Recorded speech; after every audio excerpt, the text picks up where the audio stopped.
My name is Robin Scherer. I'm the owner of Trust Roofing Company. I was 15 years old. My dad's owned a roofing company since the 80s, a long time. So when I grew up, I was always growing up around him doing roofing. Like when I was 6 years old, 5 years old, I'm in the car with him on a Thomas Book map, like pointing him how to get to his estimates and do his sites and watching him go up and quote roofs. I've always been around the business. Originally, the company is with my husband, Tommy Scherer. He's been roofing for over 30 years. We established Scherer Inc., the name of our current company, in the year 2000, basically. That company has been doing very well. When Robin was 15, like say 2014-ish, we started having him learn the trade. So we started him from the very bottom, going and probing roofs, learning how to do it. Trust Roofing is a family-owned company. My brother Robin is half owner, and then my mom Winnie is half owner, so they're the owners, CEOs of the company, running everything, making sure everything goes smooth. And then Alex is my brother's fiance. She's the office manager and like head of HR, and takes all the calls, schedules, like make sure all personnel, everything's going good. And then me, I am the sister and daughter of my mom, and I do sales. Trust Roofing is a family business. And what makes it a family business is not only actually being run by the Scherers, Robin, Winnie, his dad, even his sister being here, but the dynamic of them growing up together and what a tight-knit family they've had. It's a big family too, but them, the core people right there that I mentioned, being able to expand and grow into something together like a business and see it flourish and prosper like this is a very magical thing and can only be done by some bond like that, a family bond. That's what makes it a family business, I guess. Well, to be honest, it doesn't always work. I mean, it's not always smooth. Like, how are you gonna get with your mom and your dad's there and my sister's there, my fiance's there? I mean, it's hard. It's definitely a struggle, but at the same time, we all have, the same goals, where we wanna take this thing, what we wanna do, and we're able to get together at the end of the day. They all bring so much positive energy to the team. It's just amazing the positive energy this group has. So it really helps to hold it all together. Because at the end of the day, even if I'm disagreeing with my mom on how to do something, or with my dad, I mean, I'm young, I'm 25, I have my way I like to do business. My dad's way of doing business is the complete opposite of mine in many ways, seriously. But just, that group and team energy and what we've been able to build here, it's so special that like I wouldn't let a little disagreement with my mom and dad stop all this because it's so beautiful. So I mean, I think the pros of the family-owned and operated business is it's like I'm close with everyone and I know them well. And then, it's family-owned and operated, but we also have like a lot of my coworkers are also good friends that like I have known a long time as well. So it keeps the group really good because you know everyone, you're all friends. That makes it easy to work with people. So I really like that. I don't really have many cons because I think it's honestly a good thing. I mean, the family aspect, obviously, we're like, as families, you can have little family squabbles and stuff, but as far as the business side of it, I don't have any cons. I think we make it work really well. Today we got 4 projects going on. This is our first stop. This is on Clearwater Beach. This is a shingle replacement. There's a couple flats in the back that we're installing TPO on. Unique about this project is there's some dips in the wood. A lot of old houses in Florida, the framing, there'll be dips. So we're trying to level it up, make it look more sightly from the front and everything. The biggest challenge to managing 3 or 4 jobs per day, 100%, is the client communication, the coordination and the setting of expectations, both by the sales rep before the job and then also project management during the job.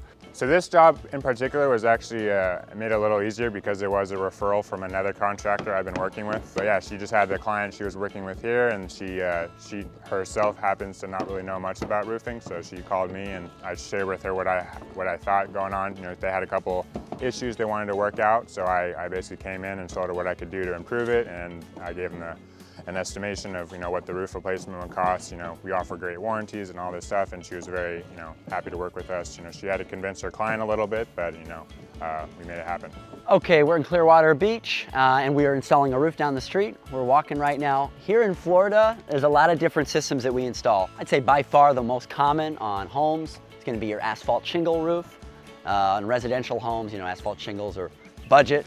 They're very solid, tried and true. Another type of system is a metal roof. Standing seam metal roofs. They last a long time, 40, 50 years. They're very good against wind. Another system is going to be tile, clay tile, concrete tile. They're very common here. On the commercial side, a lot of TPO and PVC single ply is what we install. Also on these residential homes, often there's a little back Florida room or a back patio. So we're normally installing TPO or PVC systems on those as well. A little bit of torch down here and there, but for me, I'd say 98% of my flats are TPO and PVC, maybe 2% modified bitumen. This is a new construction Hilton being built, and basically we're installing a tapered polyiso system, and then we're installing a 60 mil TPO system. It's all mechanically fastened. They are foaming these top edges here. The screws in the plates, there's one on each corner. They're supposed to be about 6 inches offset, and then one in the center, and that's gonna hold the boards down good. And then they come in different panels. They call them X panels, Y panels. Then there's 2-inch panels, and they build it out in a system to stagger it and send the water down that way. They set the ollie bond in with these guns, and then set it in, and then you immediately place weight all over it. You go back and forth like that. Want to make sure there's enough in every corner so that the board will set very nicely in.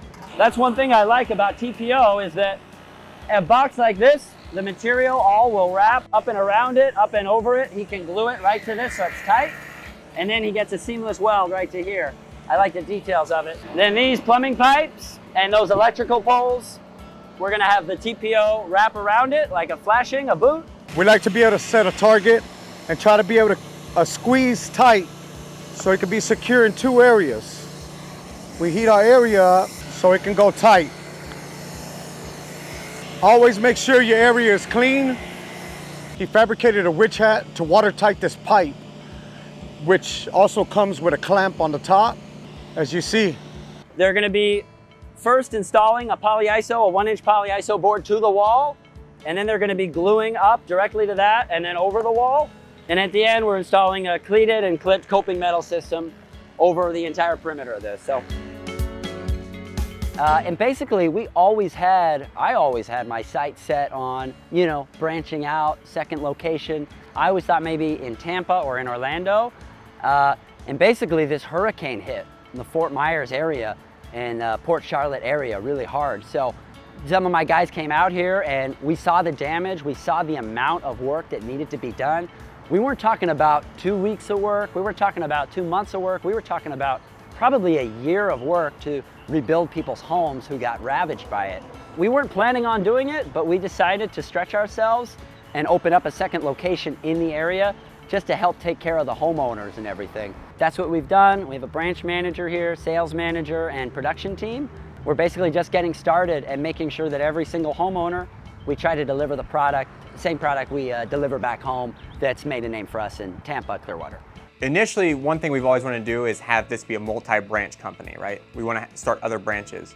Hurricane Ian hit and the need for roofs to be redone, the 2 main things people need are electricity and roofs. So obviously we're a roofing company, we're getting a lot of calls from down there. We go over there, you go into a neighborhood, and everyone in the neighborhood needs a roof, right?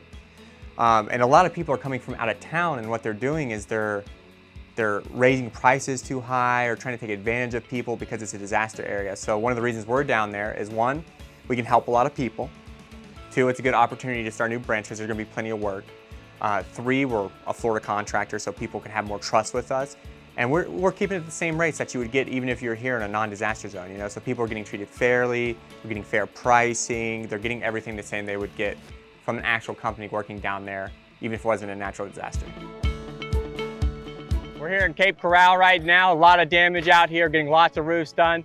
We've been on this street for the last couple of days doing these roofs down here. We did the neighbors yesterday, and I'm gonna show you guys a little bit of the minimum requirements we have here in Florida on getting a roof done properly, correctly, and installed good. So here in Florida, one thing we really have to do, it's different than other states, is when we tear down to a wood deck, we have to re-nail all the trusses 6 inches on center.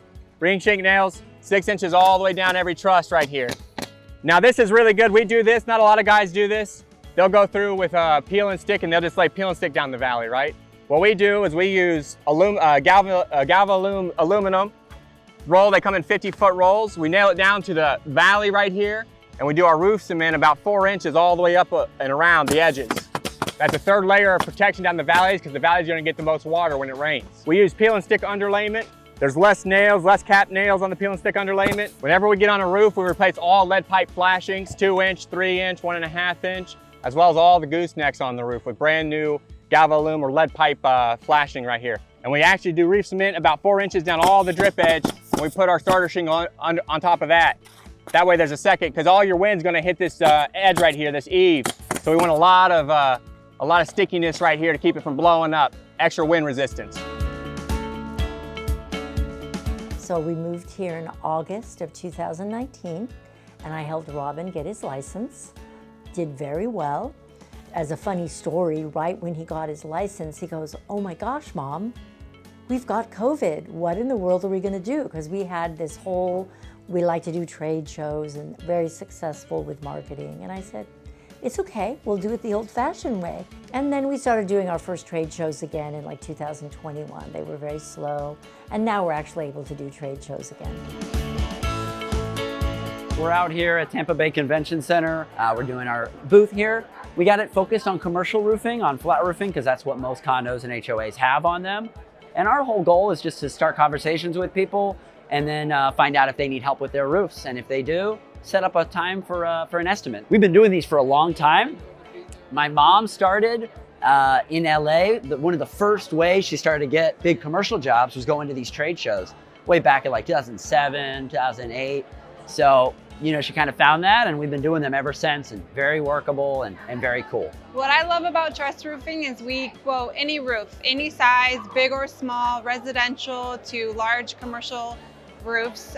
Right now we just got a lead for a condominium that is actually 20,000 square foot. So we're gonna go look at that roof first thing in the morning.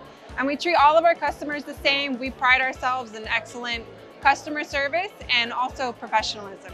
My number one tip for running these trade shows and having success is something like this. Simple.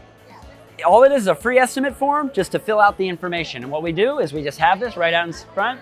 And whenever anyone expresses interest that maybe they need help with their roof, we grab a pen and we get their information down immediately. And we try to set up a time for the next week if possible, or that same week to come out and meet them.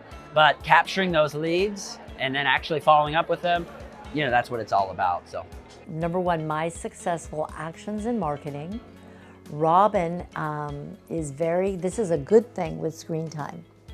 So Robin has always liked to learn, so there's not all bad on the internet. You can go to YouTube. You can Google how to shingle, how to do TPO, how to this, how to that. Robin's a genius with that. What are other roofing companies doing that are successful? He tells me, "Geez, Mom, all over the United States, Mom, we need to wrap our cars." You will see from further things, Robin has done just that. We need to have an office. We need to have a place where people can see us. You know, we need to have signs. We need to be doing Google. We need to be doing a great website. He brings that skill and ability to the company, which has definitely helped it expand. So the two of us actually make a really good team. Plus, a secret that I said is, one of the things I taught him is, as owners, we are reachable owners. So on the weekends, I'm taking calls. In the evenings, I take calls. I try to find the time in my life to hang out with my fiance, go out and do things on the weekends and stuff, but I put in 70 to 80 hours a week to build this company to where it's at. I mean, if you were here 6 months ago, I was running this company, you know, like out of my house in the rural area. We had all the shingles and materials out there. It was me, and I had, I think, one sales guy at that time, and it was me and one crew doing all the installs. That was 6, 7 months ago. And then now I changed the name to Trust Roofing 5 months ago, and I expanded it like this. So that's been a lot of time and effort. You get what you put into it, for sure.